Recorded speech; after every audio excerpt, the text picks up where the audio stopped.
It's Monday of your Labor Day weekend, September 7th, and this is your MLB rundown of some of the top plays from the experts at SBR for tonight's action. So first up, the Royals will host the Twins in their first of the evening's events, and our analysts think the line is just a little bit overvalued in this matchup and are taking the under on that total of 8. Now with Ventura on the mound tonight for Kansas City, he should have really good outing and shut down the Minnesota offense pretty easily. Tommy Milone will be opposing him for the Twins, and although the Royals tend to do very well on the offensive side of the ball, this is a game with playoff implications, and you shouldn't expect Minnesota to take it lightly. According to our experts, you should expect a very tough matchup between these two teams, keeping that total under that total of 8. And you can find great value for that one, plus 105 at Heritage. Next up, the Dodgers play the Angels tonight, and according to our analysts at SBR, all you need to know about this game is Greinke versus Tropiano. Although the Angels have picked up some momentum here lately behind the plate,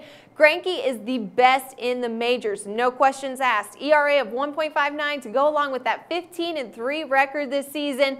Not only should you expect a Dodgers win tonight, but you might need to start considering their starting pitcher for this evening for the Cy Young Award. Now, Tropiano has been just plain awful in his last 2 outings. He's let his opponents hit .313 off of him, which should help the Dodgers make up for that slight disadvantage behind the plate this evening. Our experts are backing the Dodgers. Well, they're backing Greinke to get it done tonight. Minus 158 at BetOnline.